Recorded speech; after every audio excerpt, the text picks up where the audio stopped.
Everyone is looking at me. Time is running and we're down by 3. Look inside yourself, what do you see? The pain is in your mind, no, nothing stops me. Everyone is looking at me. Heart is pounding and we're down by 3. Look inside yourself, I know what I see. Do you have the guts to do it for me? I'm gonna sweat, I'm gonna work, I'm gonna burn, it's gonna hurt, we're gonna fight, we're gonna score, we're gonna win, we're gonna war.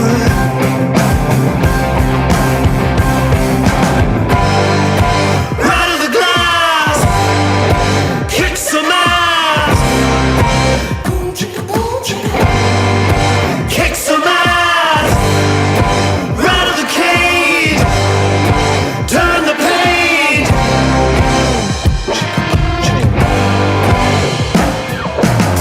Time to break, not gonna choke. Game over, no class, don't gloat. If we win, we'll be the GOAT. Do you have the heart to give him some hope? Everyone is looking at me. Time to protest, I'm on my knees. Raise my fist so that everyone sees. I'm gonna stand up for what I believe. Gonna sweat, gonna work, gonna burn, it's gonna hurt, we're gonna fight, we're gonna score, we're gonna win, we're gonna war.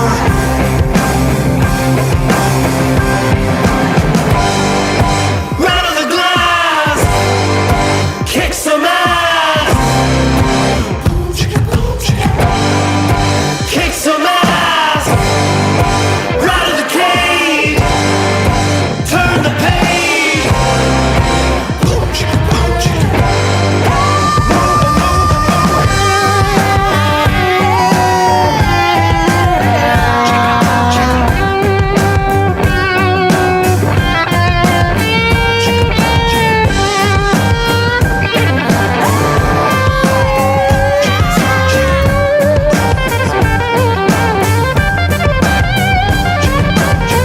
gonna sweat, we're gonna work, we're gonna burn, it's gonna hurt, we're gonna fight, we're gonna score, we're gonna win, we are going to war. Right of the glass, kick some ass, boom chicka boom chicka, kick some ass, right of the cage, turn the page.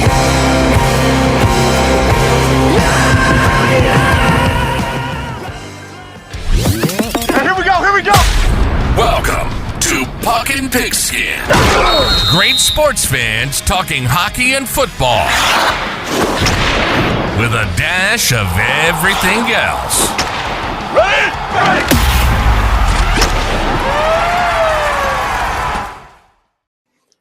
Hello, sports fans and friends. Thanks for tuning in on YouTube and Facebook Live. We are coming to you live from Puckin' Pigskin World Headquarters in Red Deer, Alberta. I have a great show for you tonight. My friends from the Elks Herd popped in on Monday night to talk about the Edmonton Elks and their season. I'll have that for you shortly. After that, Darren Dupont from the Rod Pedersen Show chats with me live about the Toronto Maple Leafs, CFL, and probably some more NFL and stuff like that. Please like and subscribe and hit the notification bell to be notified whenever I go live and post. And don't forget to drop your comments and questions into the chat, because viewer interaction is really one of the best things about doing this live. Now, let me cue up my chat with the Elks Herd from Monday night. Keep in mind, this is a recording, so they will not see or be able to respond to comments or questions in the chat. Okay, if you're an Edmonton Elks fan, you've probably seen my next guests either tailgating before the game, repping Section X at the game, or hosting their weekly podcast, the Elks Call, On social media, they're known as the Elks Herd, Katherine and Scout. Welcome to Puck and Pigskin. Thank you for having us. Thanks a ton for having us, Jason. How are you doing today? I'm great, despite the heavy snowfall that we've received today and hour and a half trip home from work. But other than that, I'm nice and warm now, so everything's good. How about you guys? Also trying to stay warm and out of the snow. Luckily, the snow wasn't nearly as bad up here today, but from what you said before we went live, you guys definitely are gonna have it for the next couple days. So I feel for you. We feel for you down there. Well, I appreciate the feelings, and I guess winter is here now, so That's a sad just in time for playoffs, right? For one of our Albertan teams here. Yeah. Well, I mean, we'll be playing in BC anyway, so it won't matter what's happening here. It'll probably be rainy. Yeah, So well, chilly. at least you guys got a little bit of coverage where you're playing, right? So tailgating, huge part of the Elks game day experience. Mentioned that you'd be people might recognize you from tailgates before the game. Give somebody who's never seen or been to a game, let alone to a tailgate party, an idea what goes on, how it all works, all that kind of stuff. Give us the tailgate experience in words, if you can. Yeah, well, I mean, when it comes to the Edmonton Elks tailgate, everybody is there at least 2 hours before the game starts. Sometimes it's even 3 hours. Sometimes it's even more, depending on the day. Saturday games, you have people there early, bright and early, starting to get all set up. Yeah, and for NFL fans, especially, if you've been down there, even into a college environment down in the States, you walk in around that stadium and, sometimes in the States, they start at 6 a.m., 8 a.m., wee hours in the morning. They start their cooking at the stadium. Here in Canada, we haven't gotten to hit that point up until the last 5 to 7 years. So, now on game days, you have college kids, you have, fans of every team walking up. You see the tents, you smell the barbecues, you see the red solo cubs, and everybody is going hard in that tailgate, having a blast, playing cornhole. You have sweet sponsors coming out. Even the RCMP had a tent out there this year. We had a band this year. Yeah, we have a stage with a little mini concert and everything. We do that right in Lot A on the west side of Commonwealth Stadium. And I know that you guys have a pretty awesome tailgate down there in Calgary as well. However, let's say with BMO Field, when we were just out there, they had a very small tailgate, and then they also had a section that they called tailgate, but it was more of like a fan fest, kind of like the Coors Light fan fest that they used to have at Commonwealth Stadium, or you guys might have one as well, but an area to go before the game. But it's not true tailgating, and they're still purchasing beverages and everything else. No, tailgating is right out the back of your vehicle, as you know, Jason. Yeah, man, you got my mouth watering as soon as you said the word barbecue, man. We did attend the home opener the Elks had there against the Riders, and we tried to make it in time for the tailgating, but we didn't quite make it. The traffic was crazy, and by the time we found somewhere to park and walk to the stadium, it was almost game time. So unfortunately, we missed the tailgating, but it sounds like a hell of a time. And you guys definitely know how to do it. That's for sure. I've seen photos on social media. I've seen videos, and you guys definitely know how to do it. That's for sure. It's always a big party, and we definitely encourage everybody that comes by to just come say hi. Between, of course, our call and the Turf District podcast, we have Spirit of Edmonton, we have K97, and everybody's just more than welcoming to everybody else that just shows up to chat for a drink, some bite to eat, anything. Well, and I mean, even talking about the Turf District, they put out a whole menu this year for their tailgate, because our goal is to just go ahead and feed as many people as possible. So on our end of things, not a requirement though. Not a requirement. As fans, right? Of We try to do the fan sided thing and to try to feed a bunch of fans and do it in kind of like sample sizes. Make sure you go check out a bunch of other tailgating stalls if they're supplying food. But this year we even had a tailgate chili cook-off where we got what 25 around 20 to 25 fellow stalls on board. We got sponsors and we made it a really, really big event. And I think that's probably one of the bigger tailgates that we've ever seen. And it broke it down and you had fans and tailgaters all talking together. And the nicest part was breaking down the barrier and having that fun with everybody. And now going forward, we're going to be doing that every year. And the last thing I'm going to mention is we went ahead this year and we decided to smoke meats for almost every single tailgate. So we created this thing called the Herdy's Pop-Up. It's a play on RBs. We smoked the meats and we put a little bit of extra love in that food for our fellow fans this year. So it was really cool to do that. Very special. Next year, we're probably going to be doing much of the same, but we're also hoping too, right now, we're at 187 spots. We're really hoping that with more interest, we see it go beyond that 187 and, maybe we start filling up the other parking lots as well. That'd be the goal. Yeah, that'd be great. And one thing that it's really great to see at the tailgate that I've seen a lot of photos is you get so many fans from other teams as well there, and it brings everyone together really good. And that I like seeing that within the CFL community. So that's really great to see. No, you're right. A lot of at a Winnipeg Blue Bombers versus Edmonton Elks game, you see BC Lions fans. Yes. Or at an Alouettes and you always see Saskatchewan fans. Riders. There's everywhere. always a Riders fans are everywhere. So maybe they'll go into hiding now. I love it. Hey, you get to laugh and you get to say it, Jason. You get to say it. So some news that came out in Elks land in the last week or so is the idea of closing the upper bowl in 2024 to try and get fans closer to the game, to bring the fans from the upper sections into the lower section. Do you feel this is going to work? How are your feelings on that? I'm sure you're tired of being asked. Well, it's usually us that do the asking. So this is a nice little change. But personally, for myself, I think it's a good idea.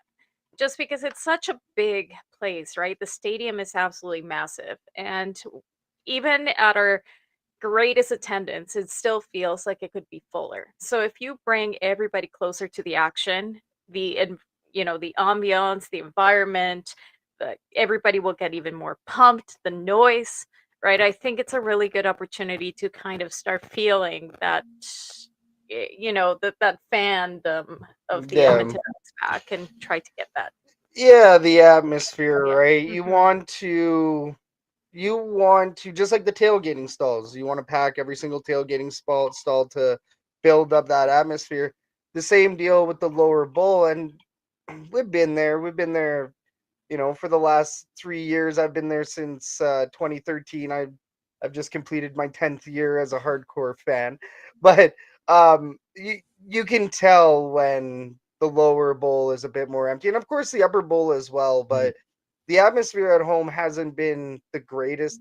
The best atmosphere we've seen is over those two games, the Labor Day rematch, and our first home win. Yeah, and our first home win, exactly. Yeah, those are the two best environments. And yeah, sure, people are excited again, but it's still lacking. And then the other flip side to this is of course we celebrate our sections, just like Section X, that's our home. Well, the Ozone X gonna give it to you, but our friends over in the Ozone in O2, they are now going to be displaced and they're going to be brought down. And those guys they have moved up and down, and they have kind of moved from O to O2. And there's a lot of other long-term, 20-year season ticket holders that will also have to be displaced. And the organization's doing the best that they can, and they are offering really good deals to those that do have to move down. But I can tell you that there is still a lot of fans that are not happy about it. So I do think that this is the right move. They are trying to shrink the stadium, just like BC Place has done, just like BMO Field has done. Yes, Yeah. BMO Field, right? And BMO Field, to put that into perspective, BMO Field is around a 28K, expandable to 40K, and they have gone the other way to make a better atmosphere at BMO Field for the Toronto Argonauts. So this is proven that it does work. Is it the greatest thing to happen? No, obviously it's getting some nasty looks, but the city of Edmonton now has to prove that we can fill Commonwealth Stadium again. Yeah.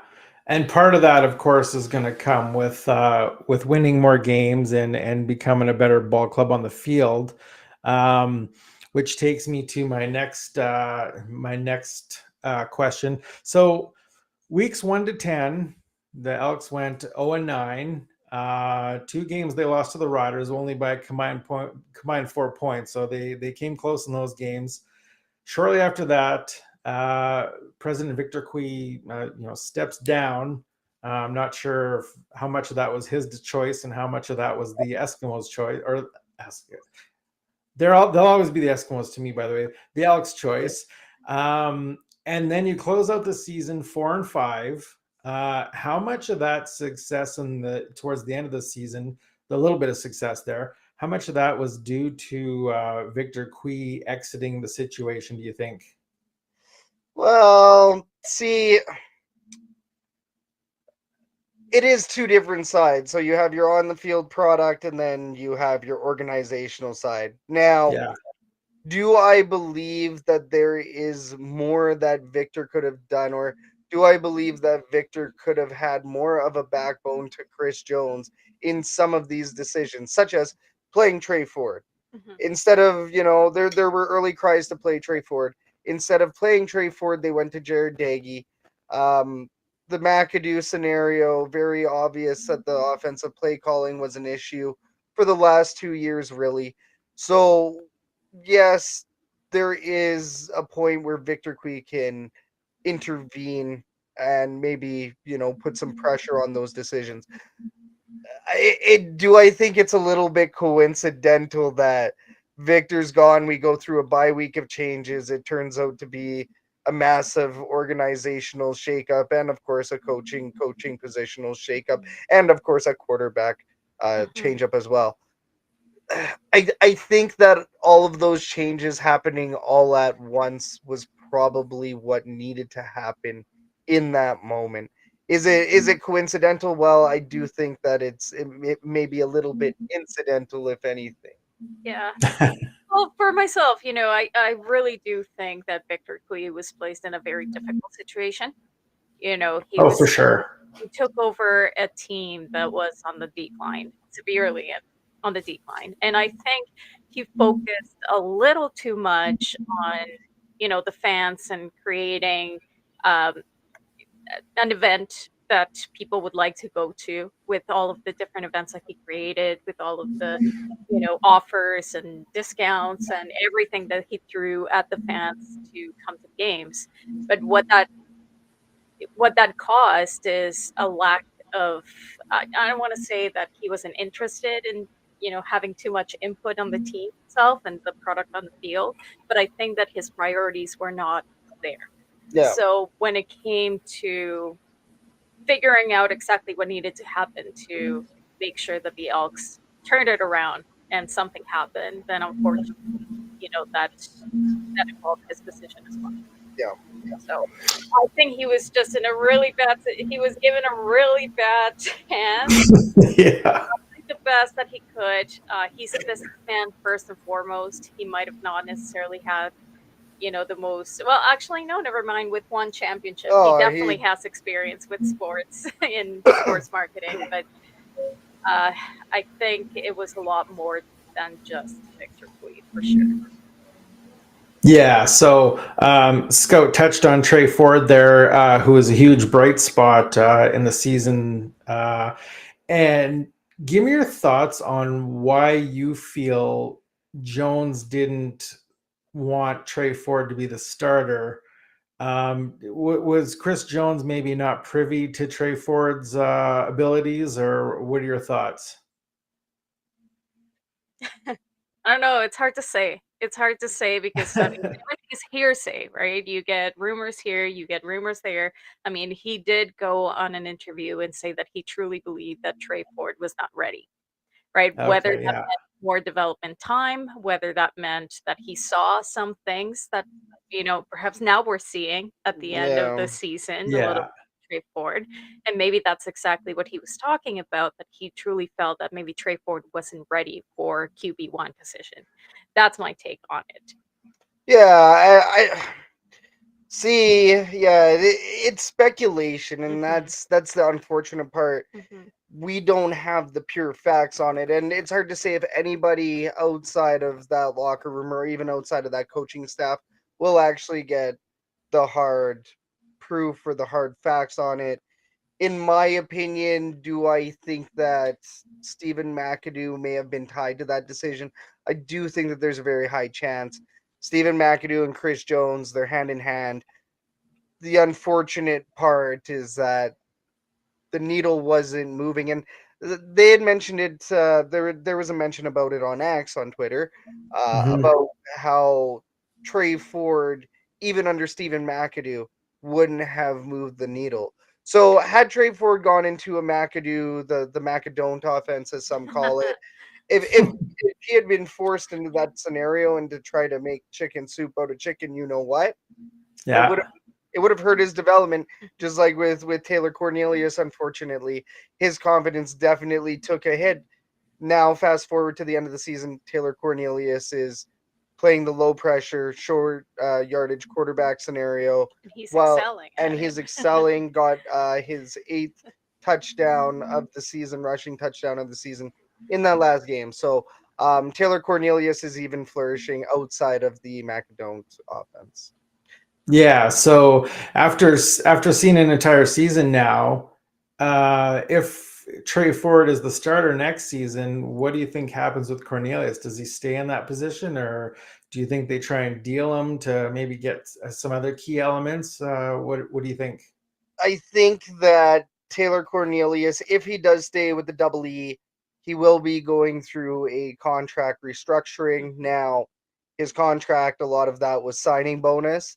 So essentially, he's already gotten paid for a year or close to a year in signing bonus. So Taylor Cornelius, I think that there's a really, really good chance that he does stay on the team. However, it would have to be under a restructured contract. He would be more than likely looking at that short yardage quarterback scenario once again.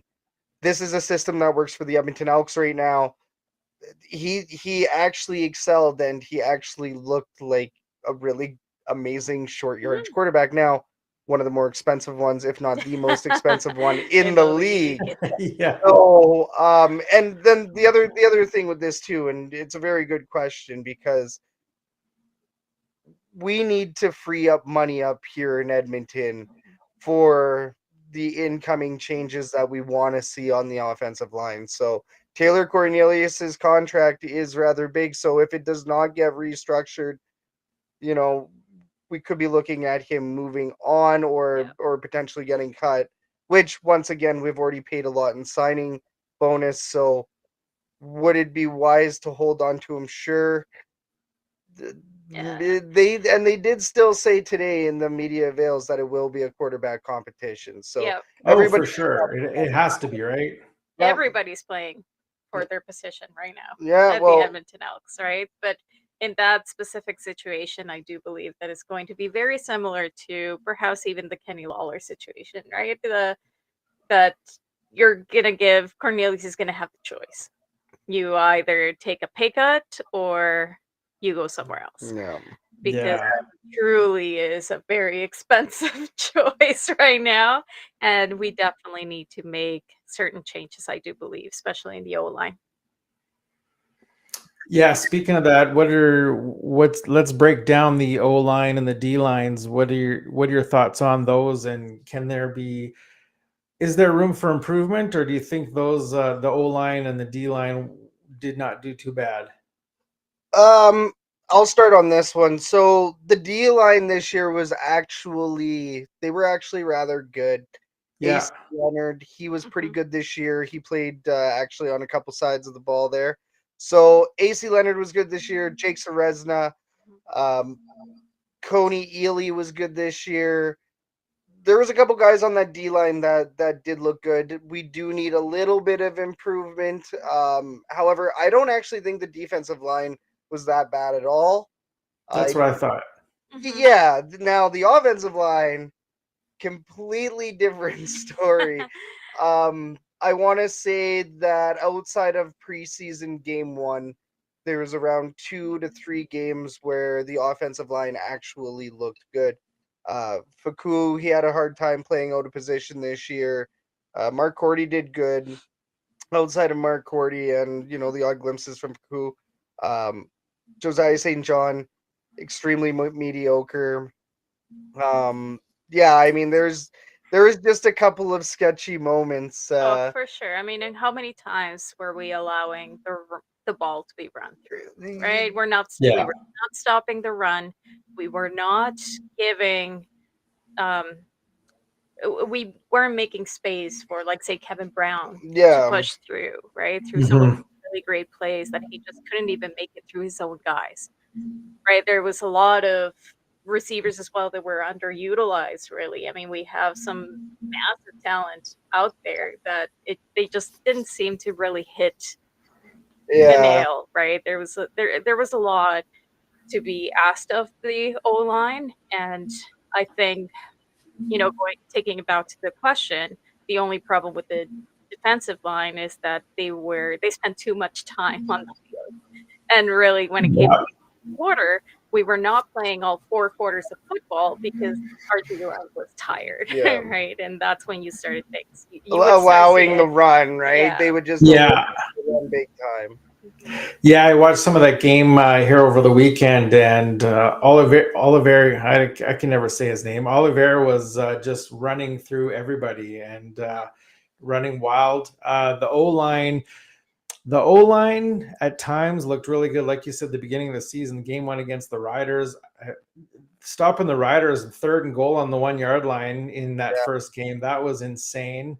And I think if it wasn't for the O-line, I think being bad at times, it made Trey Ford have to be quick on his feet and make those plays that everybody thought was so amazing. So in a way, the bad O-line kind of brought out Trey Ford's best abilities.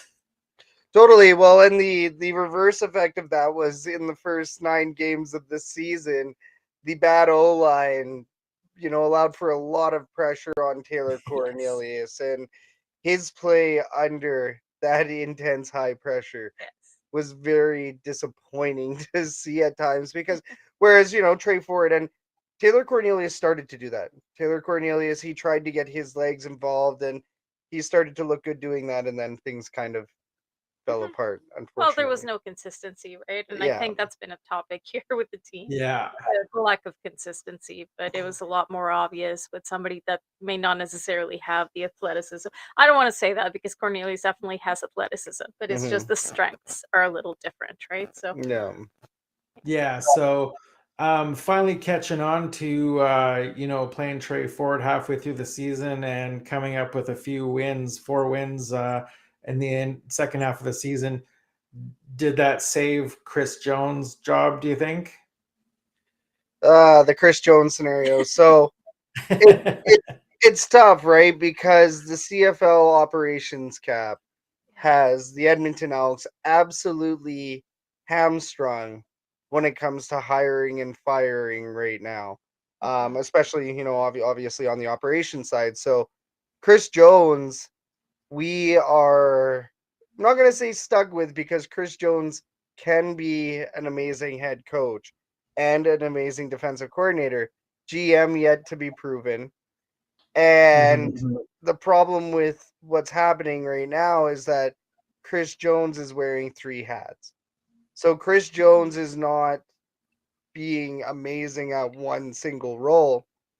Chris Jones is doing the best that he can to perform his 3 duties. Yeah. So, I mean, yes, it did make things look a lot better. And once again, the fan base gets to go into the off season with some hope. And we're hoping that Trey Ford, maybe becomes a throw first quarterback, a pass first quarterback instead of a scramble first quarterback.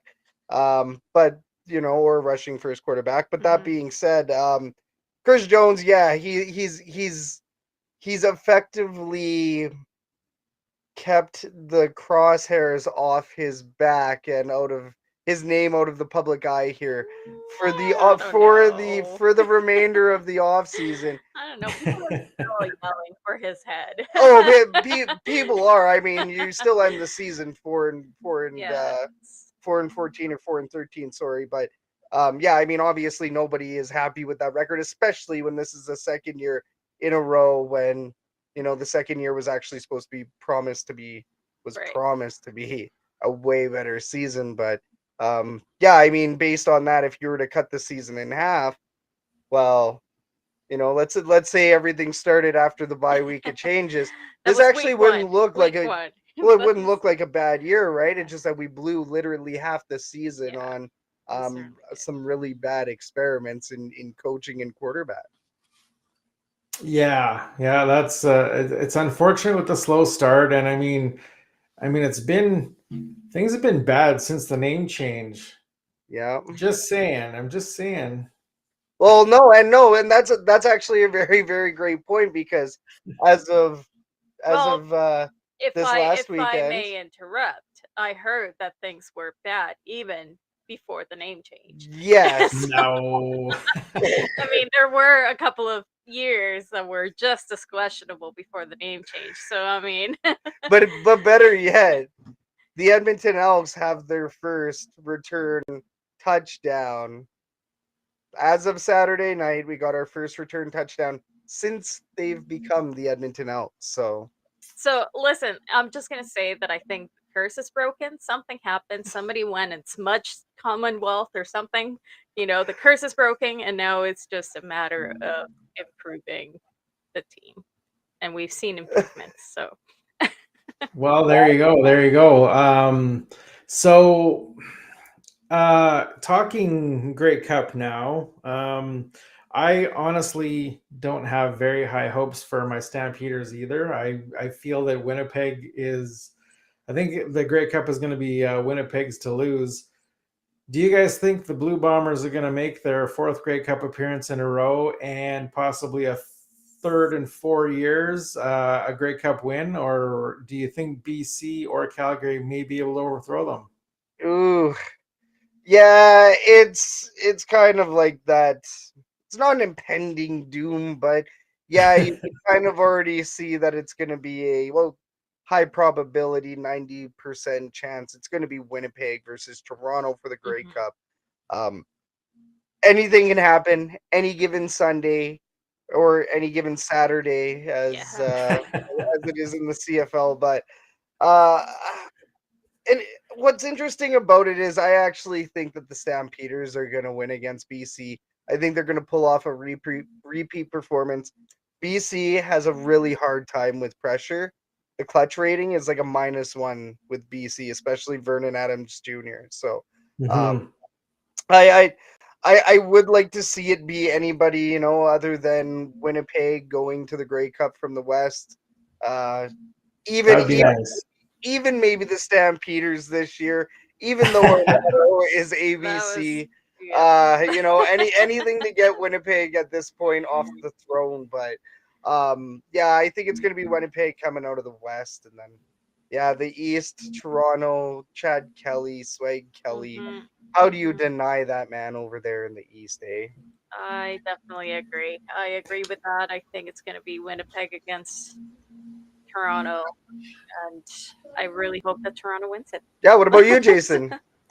Yeah, I'm thinking Calgary may have a shot against BC, but I'm going to be honest with you. I don't want to meet Winnipeg. Winnipeg's looking way too strong, and but you're right. Anything can happen any given Sunday, Saturday. Coach Phil was on my show last week. He said the exact same thing. Any given Sunday or Saturday. And it's nice to hear that you have, a little bit of a place in your heart for the Stampeders too, because my wife's an Elks fan. So whenever they're not playing Calgary, I also cheer for the Elks. So Nice. there's the little place in my heart. Hey, go Berto, right? Not me. Go Berto. Yeah. I'm also thinking it's definitely going to be Toronto out of the East. Hamilton's look good. Bo Levi is kind of questionable whether he's 100% or not. Montreal's looked good this season, but I mean, nobody's looked good as Toronto. I don't even think Winnipeg has looked as good as Toronto this season. So I'd like to see a West team win, but I'd kind of like to also see Toronto win. So I don't know. Everything's really up in the air. Well, and it's Toronto's 150th season as well, so it's a massive, massive year for Toronto. They've played fantastic this season. Yeah, and it's a good team. They've got a good team. Exactly, and I mean, I will go ahead and say that I did predict that Chad Kelly was going to ball out this year. I think I had him as my early MOP as of the end of the Grey Cup last year. So, Chad Kelly, that guy works so extremely hard. He's a Michael Riley type, possibly even a Bo Levi Mitchell type. Somebody that will go in, do all of that extremely hard work when nobody's looking. Somebody that just goes ahead and puts their all into the team. And Chad Kelly, he eats, sleeps, breathes double blue. It's really hard to hate on him. He's talented, he's working hard, and he's having a lot of fun. And especially for that fan base over there. Yes, both Calgary and Edmonton really could use a couple more fans. We don't we are dwindling in attendances for sure, but if there is one fan base and one region market that really needs the fans, it's Toronto. I mean, it's super simple. Seeing how well they're doing and seeing how poor their attendance are. I don't know what's missing over there, but yeah, I don't know. Maybe it's because it's such a big market and they have so many other options. I really don't know. It's been a question for a long time now. So who knows? Yeah. So their show, the Elks Call, streams live on Wednesday nights, conveniently right after my show. So right after you watch this episode, go catch them. And if you don't follow the Elks Herd on socials, go check them out and give them a follow right now. There's all of the links all of their handles right there. And check them out on socials. Check out their stream at 8:30 on Wednesday nights. Thank you guys. Thanks for being on the show. Awesome. Thank you very much for having us. And we're going to talk to you in a couple of weeks and have you on the Elks Call. So we can't wait to see you once again. And thank you so much. This is awesome. Yeah, no worries. Have a great night, guys. You as well. Cheers.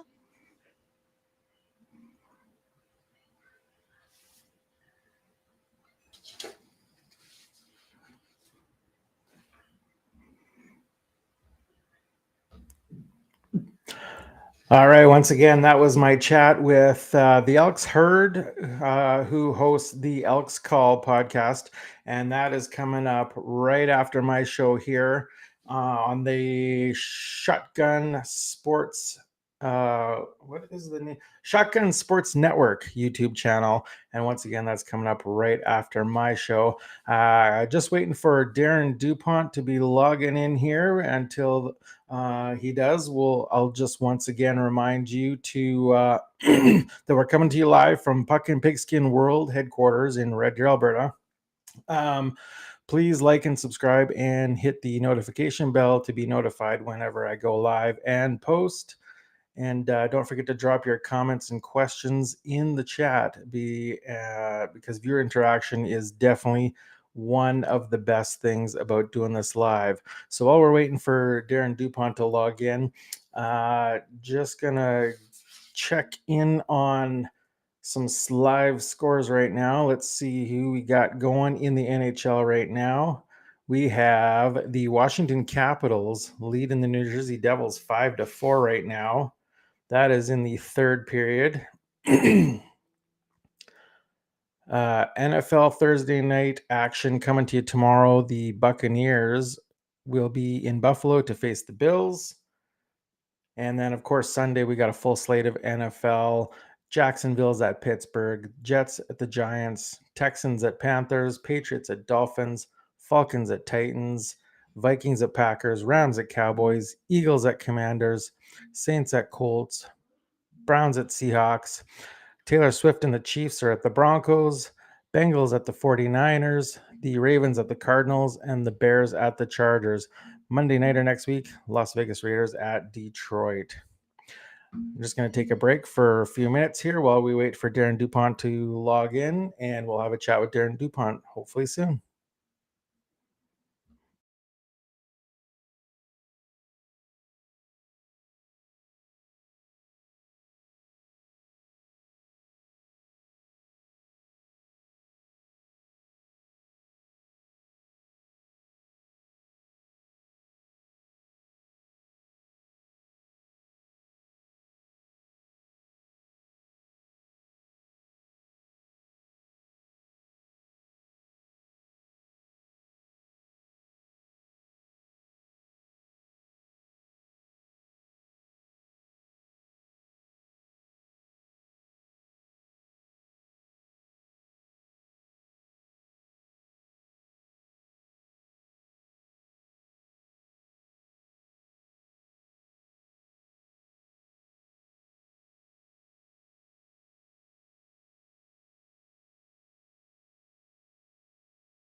All right, I think we have Mr. Darren Dupont ready. His Facebook bio says, always on the road, likely to an arena or stadium to be on your TV or radio.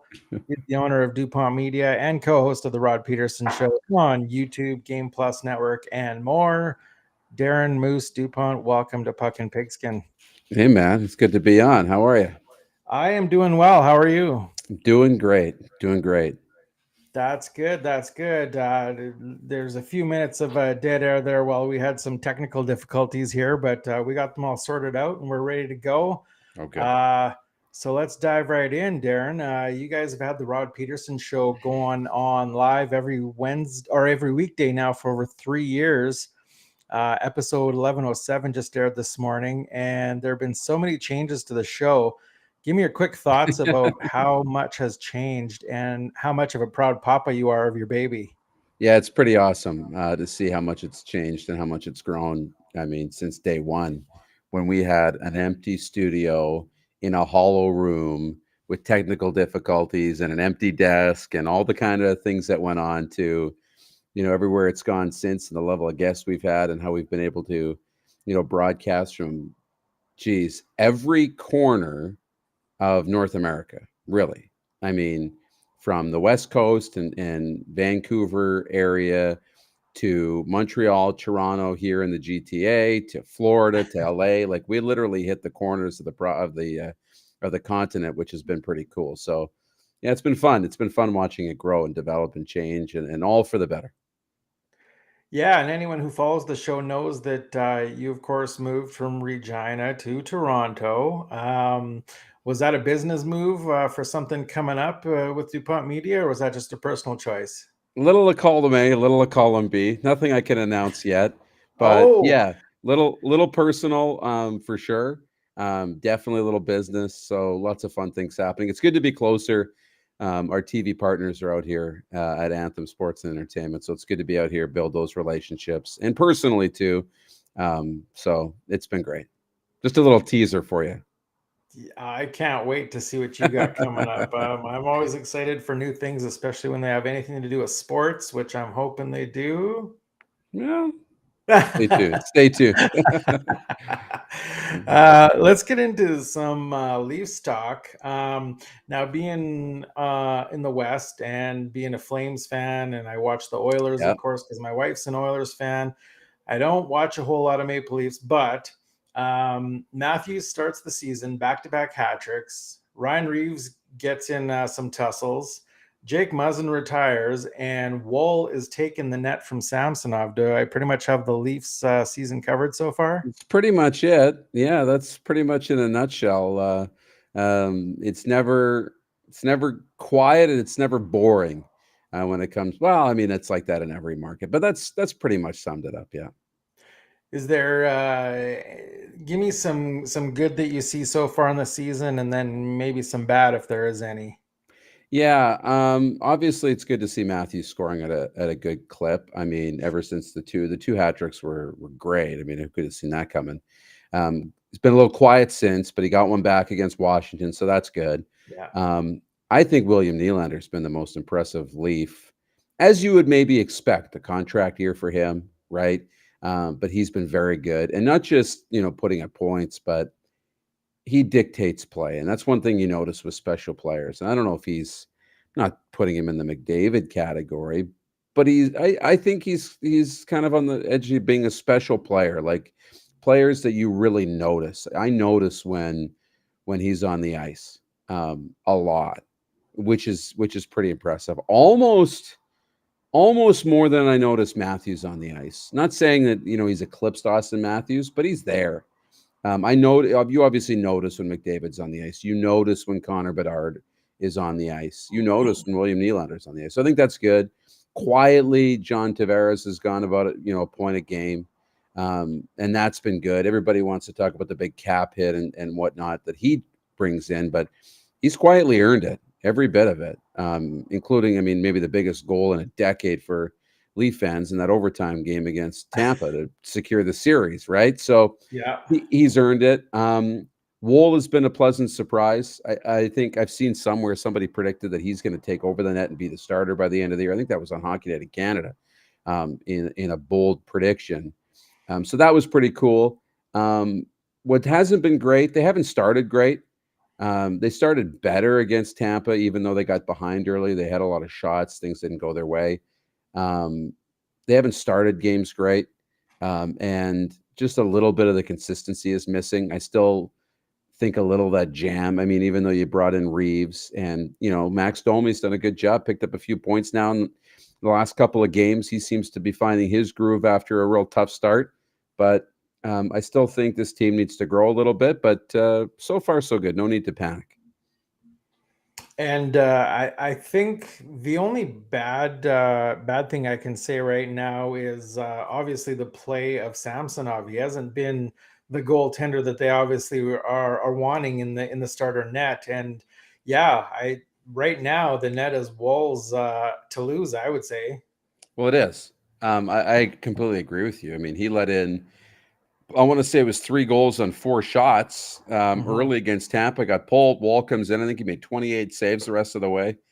He's been really good. I think Samsonov will be fine. I like his mindset. At least what we see from him in the media, I think is pretty good, pretty positive. And that's why you have two goaltenders that are capable. I mean, Samsonov, they went through the arbitration in the offseason, and he was one of the better goaltenders in the league. Like, I would put him as a top 10 to 15 goaltender in the National Hockey League, not playing like it now, but that's why you have Wool. That's why you have other players. I mean, they had Martin Jones. They have, obviously Matt Martin, who's on the long-term injury reserve, but that you need to have goaltenders. Look what Vegas went through. I think they were on goaltender 5 or 6 by the time they won the Cup, if you're including Robin Lehner. You need to have depth now at the goaltending position more than ever. Tampa's going through the same thing without Vasilevsky. So it's a good problem, and I think Samsonov will find his game before long. Yeah. You mentioned Nylander's in a contract season right now. If things don't go the Leafs' way and they don't make a cup run, does Nylander possibly look somewhere else, or do the Leafs look to make any moves, you think? I don't. I think at this point, Nylander is going to be a Leaf. He's going to sign a contract. I don't see him signing anywhere else. It's a matter of what that number looks like. It's not long before Tavares' contract comes up, and it won't be north of $11 million, right? John Tavares probably comes in a $6-7 million range on his next deal, my guess. So that comes down. There's more room for Nylander. It's a matter of, can you get there? But I don't see them breaking up the core, at least not now. I think they're right firmly in the window. They were flirting with it before, but I think they're firmly in the window that's going to last, 3-4 years. 3, 4, 5 years of this team being able to be a real Stanley Cup contender. Yeah, that's a pretty good analysis, and I would have to agree with you. I think Nylander is definitely in Toronto to stay, and I think that whole core is definitely there to stay, depending on where the contracts go from here. Yeah. So we'll see how that pans out. Switching gears now to CFL. Give me your analysis on the CFL season from your perspective. What are your highs and lows so far from the CFL? We got 1 week left here before playoffs.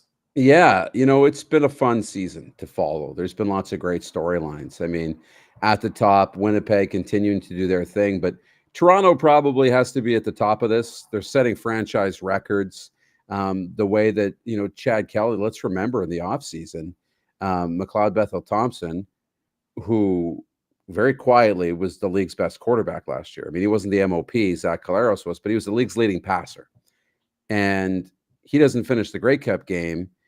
They win, and now all of a sudden he's out. And Chad Kelly, I mean, we didn't really know much about Chad Kelly. We knew he was good. We knew he came in the Grey Cup and they won, and he was responsible for part of that for sure. But so was Macbeth.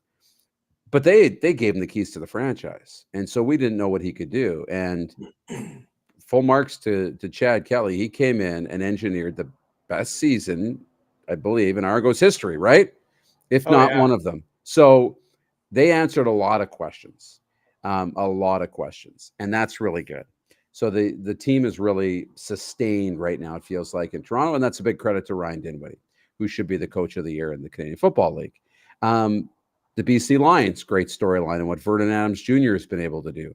He put up an MVP type season. Stumbled a little bit late, but an MVP type season. And he deserves every accolade that he's getting and that he's had throughout the year. And Rick Campbell, too, what they've done in BC. Nathan Rourke leaves, and they have VA step up. I think that's been awesome. I thought the second half of the year in Edmonton was trending to be maybe the greatest story in CFL history if they could have found a way to get into the playoffs and win. But you know what? Trey Ford continues to emerge. I like that. They went through changes with Victor Cui, obviously. But it appears Chris Jones is going to stay, and we'll probably see Trey Ford start next year as the quarterback. And they're probably trending up too. Staying in the West, the Calgary-Saskatchewan battle was weird. And I know you got the Stamps hat on, and I know they're in the playoffs, but wasn't that weird? Like, to see Calgary and Saskatchewan, felt like they were fighting each other with their hands tied behind their backs to try and get into the playoffs, right? Neither team really was going to take advantage of the opportunity to get in, and eventually, flip a coin and Calgary got into the playoffs, right? I know there was that stretch there where the Riders lost 6 in a row, and neither Edmonton nor Calgary could win a game to sneak past them. Right. That was a gift. And so it's very uncharacteristic, which I always think you get into the playoffs, you can wipe the slate clean. When you have to talk about, John Huffnagel in management and now, Dave on the sidelines, Dickinson, I'd never count out the Calgary Stampeders. So there's that, just getting in. Obviously, we're in the middle of an off-season mess in Saskatchewan. That's its own big story. But out in the East, how about Jason Moss and Cody Fajardo? Like, let's go back. Unbelievable. Let's go back to last year. And essentially being run out of Saskatchewan. Yeah. They put a sign on their backs that said they were to blame for the record, and clearly they weren't, as the Riders, didn't improve. But I got to read that. This is my own read, watching body language and watching, things happen. I didn't think Cody Fajardo and Jason Moss were on the same page. I would see Cody make some mistakes, and I would see Jason Moss's reaction on a TSN broadcast, and I didn't think that Cody Fajardo was his kind of quarterback. I thought, in my mind, this is without speaking to either of them, I thought Jason Moss can't wait to get rid of Cody Fajardo. He doesn't want this quarterback. He wants somebody different. He can't understand why he's making this throw and that throw. This is all stuff that I just read on my own, from body language. And then lo and behold, Jason Moss gets hired as the head coach, and then Cody Fajardo gets signed as their starting quarterback. Like, it's not that Danny Machocha was going to sign Cody Fajardo and didn't care what Jason Moss thinks. He hired Jason as the coach, and together they had to have decided that Cody was going to be the quarterback. I'm like, that blew my mind. Little did I know they'd go on to be the second best team in the East, host a playoff game, and have a great season. So that's been one of the best stories in the Canadian Football League has been Cody Fajardo and Jason Moss having success in Montreal. I love to see it. I think it's great. Two good people having success in a great place. What could be better? Hamilton's been interesting because the expectations were sky high and chalked me down as still a big Orlando Steinauer fan. Even though he had the big year and the results haven't been there the last couple of years.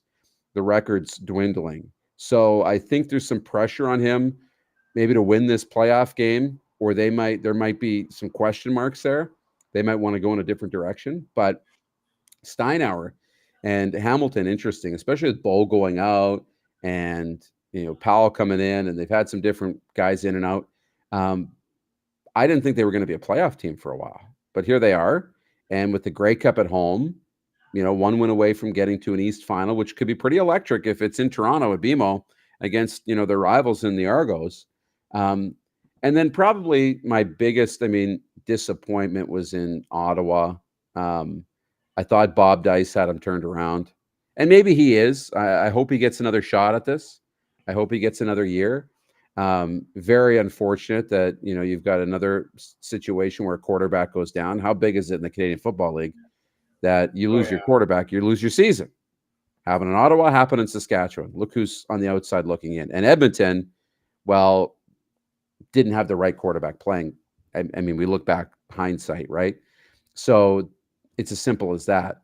I was really excited when Dustin Crum started having success in his first 2 years or first 2 games, was leading those comebacks and he wore, I think, 18, and I tweeted it, some photos, but he just reminded me of Paul Crew with the Mean Machine, right? The longest yard. Didn't you see it?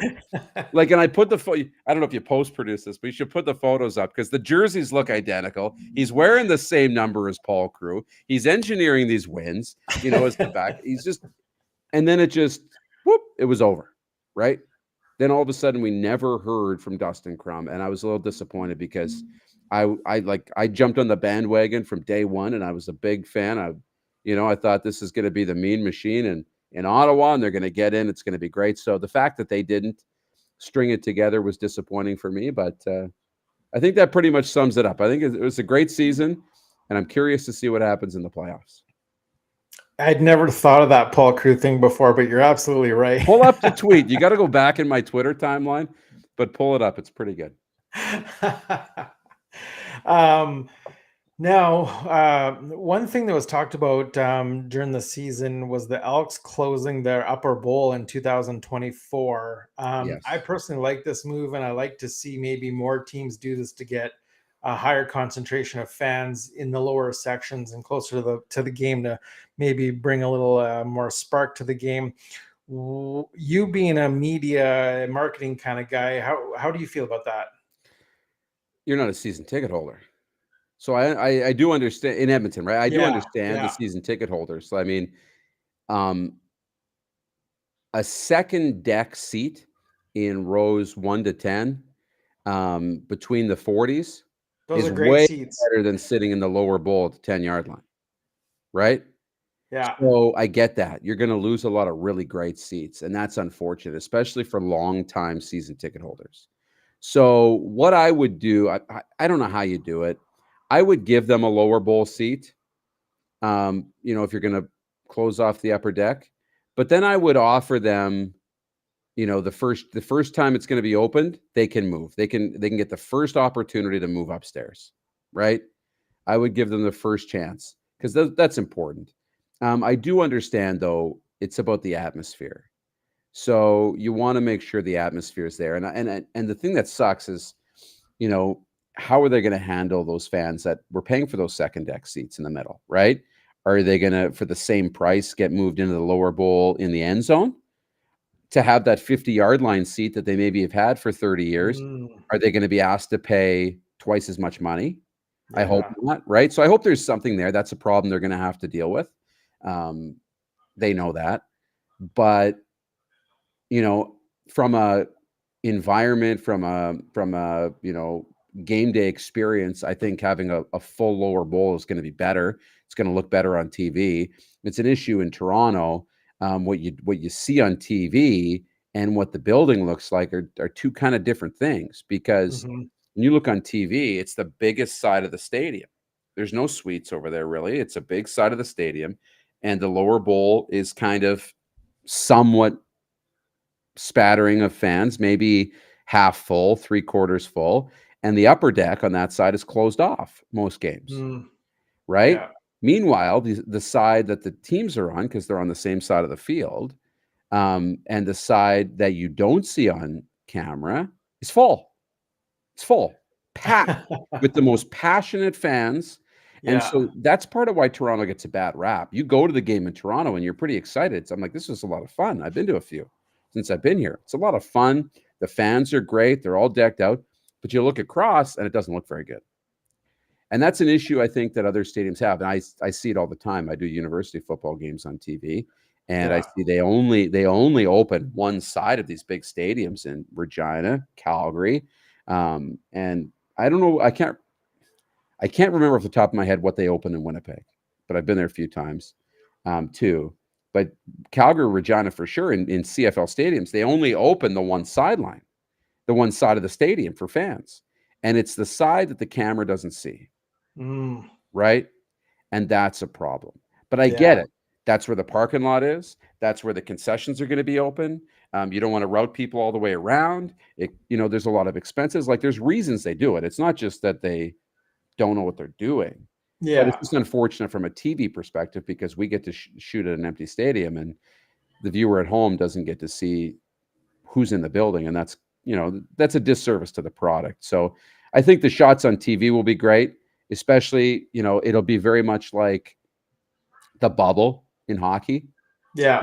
Where they can do some great branding with the tarps over top of the seats and maybe decorate the stadium a little bit. If they keep them as empty seats, it'll look just as bad. But if they tarp them, which they will, and they'll put sponsors on them and, some maybe cool designs and different Edmonton Elks branding. So it'll be cool and it'll look pretty good. Yeah. So you briefly touched on who's going to maybe come out of the playoff scenarios here.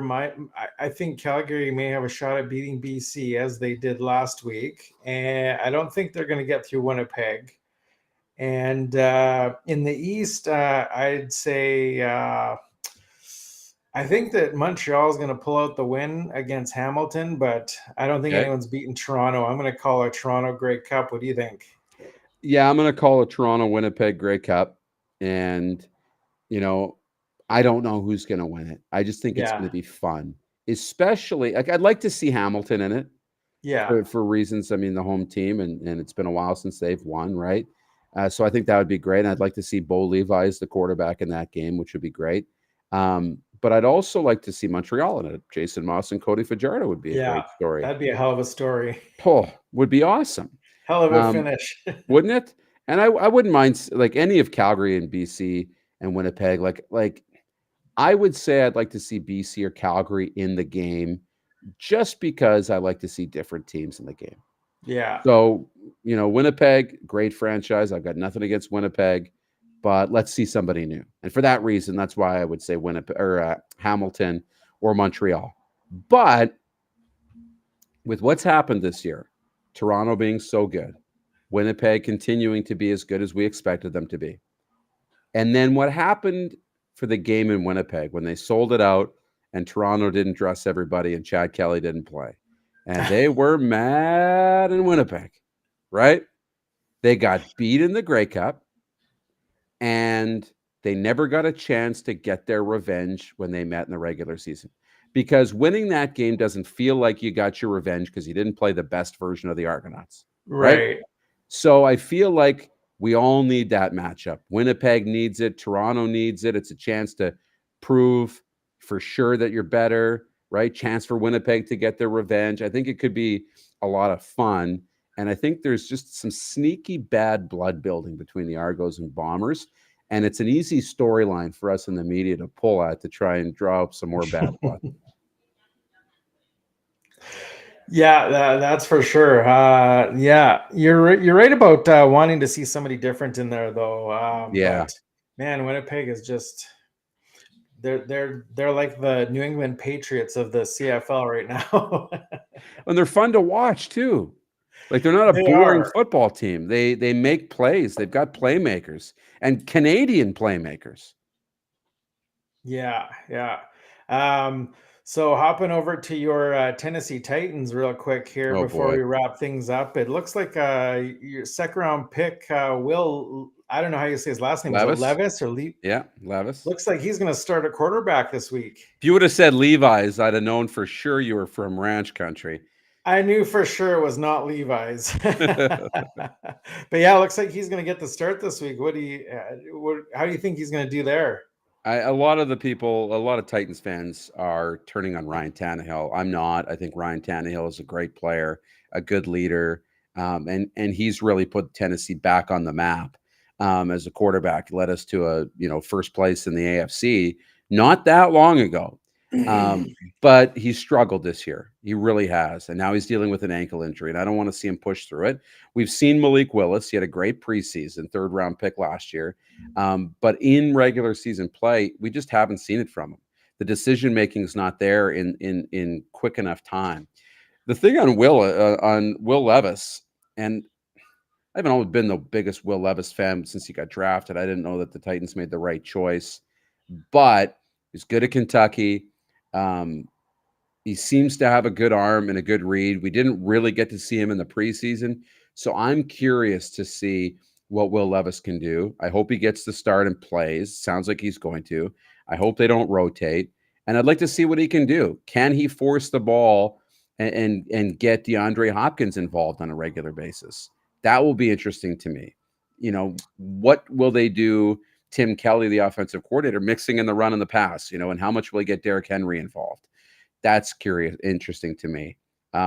What's the decision-making going to be for a young quarterback in his first start? That's curious, you know, because you really can't hang on to the ball, and especially with the offensive line struggling like it has in Tennessee. So I'm curious about that. And I'm really excited to see the throwbacks because we'll be in the Houston Oilers jerseys this week. Oh, so really? That's going to be a lot of fun. That will be a lot of fun. I was just looking here to see who they play. They play the Falcons. Atlanta. So that's right. Yeah. I think they can pull a win out against the Falcons with a backup quarterback. That's yet to be seen. Their defense is good enough, even though they traded Kevin Byard to the Eagles, an All-Pro. That's going to be a big loss and a big gain for Philadelphia. But I think they'll be okay. Atlanta runs the ball really well, and they're getting better. This will be a really fun game. All right. Now, Dupont Media, of course, we touched on earlier. We've got plans in the works, so everyone stay tuned. What kind of timeline are we looking at before you spill the beans on something? It never can be too sure, but there's always some fun stuff happening, and I'm sure we're going to be talking about some exciting things before the new year. So let's put it that way. Yeah, that's good. And likely be talking about it on the Rod Pedersen Show, which is where Darren co-hosts the Rod Pedersen Show every weekday. So tune in there. And Darren, it's been great talking to you, man. We'll definitely have to chat more. Appreciate you having me on. Yeah, no worries. Thanks for coming on. Have a great night. Anytime. Thank you.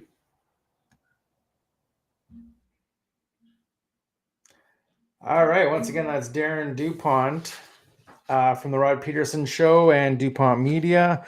Once again, coming to you live every week now on Wednesdays, 7 p.m. Mountain Time, 9 o'clock Eastern Time.